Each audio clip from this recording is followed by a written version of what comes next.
They'll try and start this drive in the air. Escaping the pressure right. That is caught. It's Chris Godwin. And he's taken down, but able to slip across the 35. As they began this drive, I was wondering how they were going to attack since they're playing with the lead. Would they continue to try and push the ball downfield? Well, after one play, it appears that the answer is yes.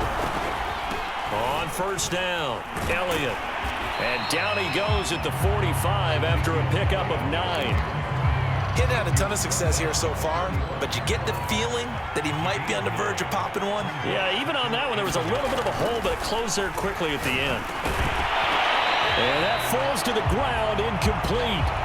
A nice job of bodying him up defensively, and now it brings up third down.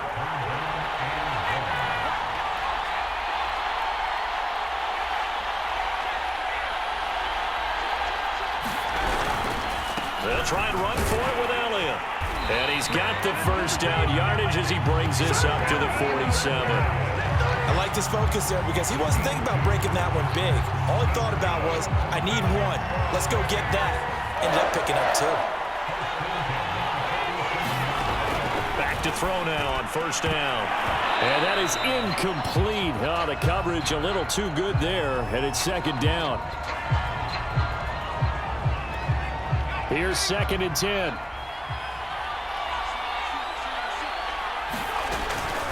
He'll look to throw. And it's a short one here, complete to the tight end. And he's got a first down as the tackle made at the Bills' 43. And what a nice example there of a tight end doing exactly what he needs to do. How about how he worked his way to the outside, made sure he secured the catch, and then anything after that, we count that as a bonus. And indeed, he gets enough for the first down. They'll run on first down. It's Elliott, and he can only manage to get a couple. 2nd and 8 coming up. The last run got a couple. Here's 2nd and 8. He'll drop to throw. And for a third time tonight, he's intercepted. Picked up by Michael Ojemudia. Certainly not.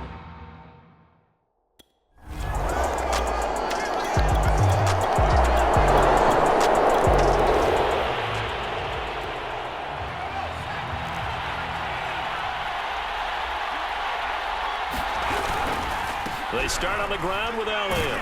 And from the 25, they work this to the 29, a gain of 4. Well, at the end of all that hitting and hollering, it was a 4-yard run, so the offense is going to go back there and feel pretty good about themselves. Defensively, you have to feel okay because you didn't let it turn into a bigger run, but the goal, shut it down for 2 yards or less. That's when you start to feel good about yourselves. And that is knocked away in the middle of the field and incomplete. Well, partner, so much for the mismatch. How about the guy at the second level, that big linebacker, able to run with the receiver and make a play on the football? Flushed out right. Oh, he's hit. He lost the football. Put it on the carpet. Now this is picked up by the Bills. So turnovers, Charles, you figure will be key in the second.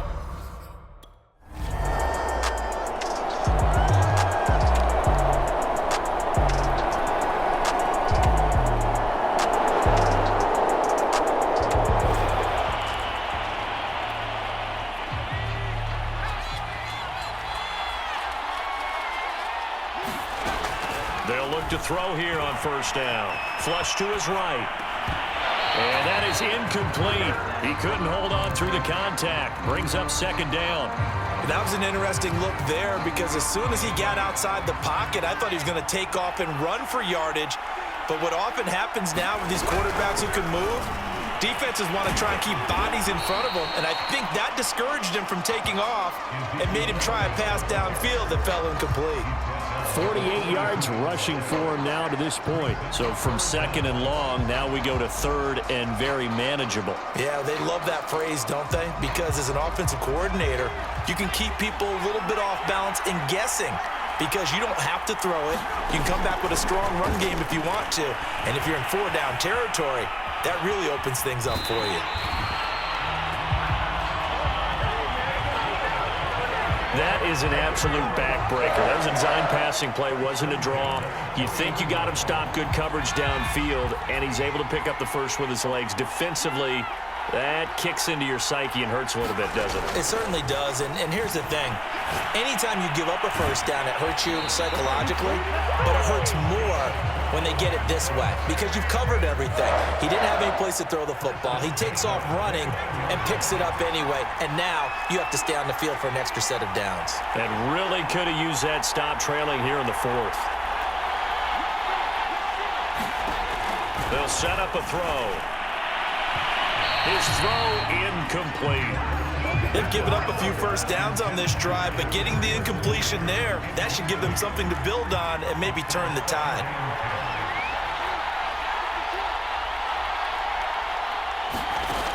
He'll try again with the arm here on second. Under pressure, and down he goes.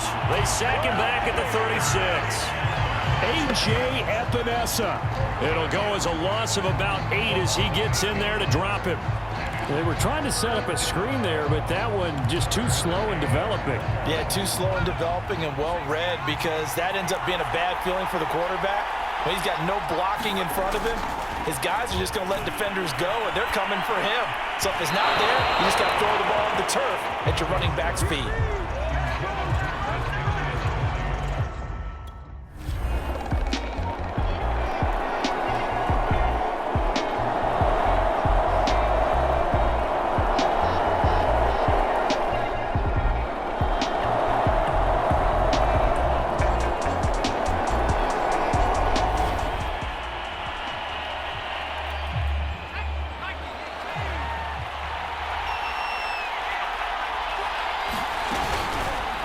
And they'll begin by running the option. And now where are they going to mark him here?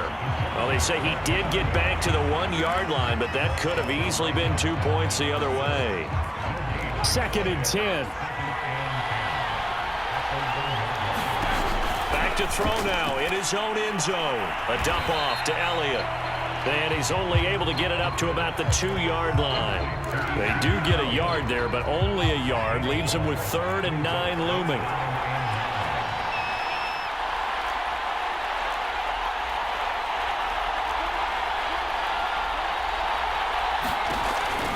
They'll look to throw.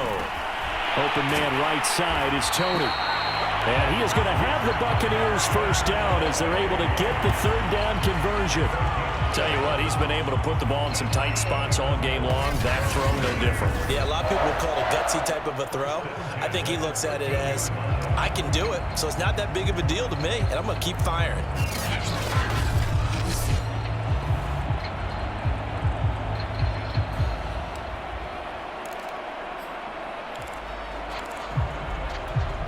So signs of life in what's been a dormant offense in this second half. Here's 1st and 10.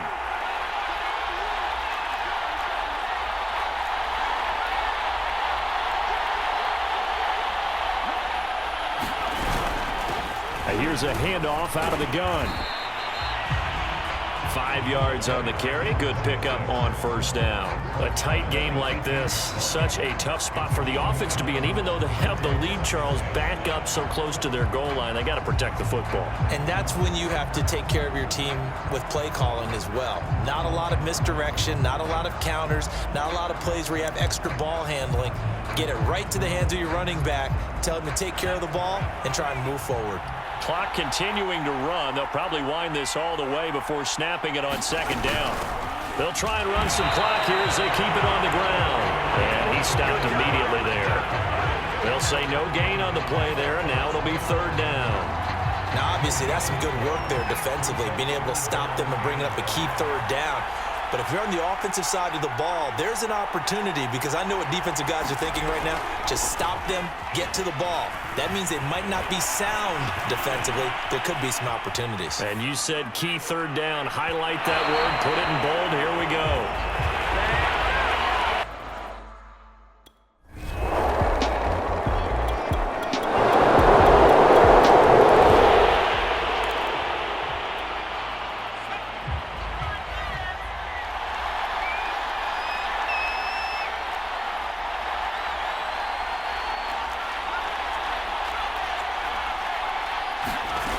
They'll look to throw.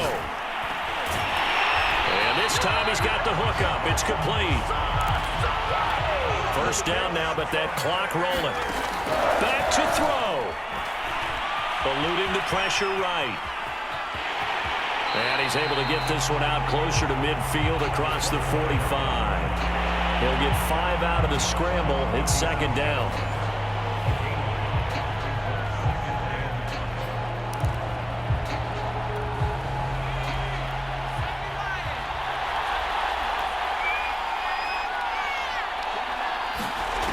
He'll look to throw. Sideline throw, it's complete. And a nice job there of keeping the toes inbounds. So give him 5 yards there on the pitch and catch. And that's going to make it third down and less than a yard. He's back to throw. Escaping the pressure right. And he will slide to a stop. He does have the first down. Now the offense going to use the first of their timeouts as they stop it here with just under 40 seconds to go in the game. So signs of life in what's been a dormant offense in this second half. Here's 1st and 10.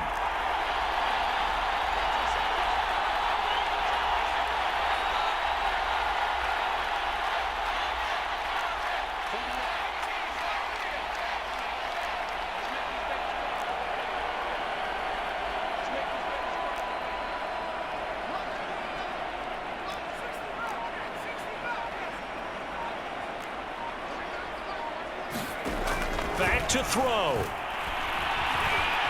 Flushed out right. And he can't get a throw off. He's taken down. What a huge play at this point in the game.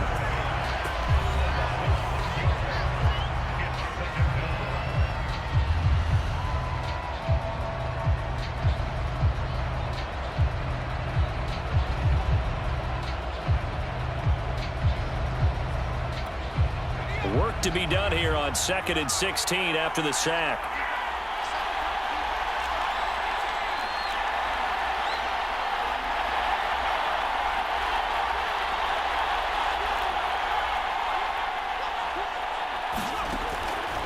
They'll look to throw here. Here's Tony on the quick slant. Very sharp here to start this drive, 3 for 3. Yeah, I like the way he's running this 2-minute drill. Very sharp, very precise in throwing the football. And a timeout comes in. The whistles blow with 3 seconds remaining. The Tampa Bay Buccaneers have won the Super Bowl, and they will hoist the Lombardi Trophy to cap an amazing season. And when this moment comes, I think you look back at all the blood, sweat, and tears, the offseason, the workouts, training camp, week 1, 2, 3, all building up now to say you're a Super Bowl champion. It's worth it. It certainly is, and rarely do we have a team that hoists a Lombardi Trophy that didn't have their share of bumps along the way, didn't have to face some adversity in the journey, and now they get to just enjoy it and revel in it. And all offseason, they'll be signing their autographs with Super Bowl champion underneath it.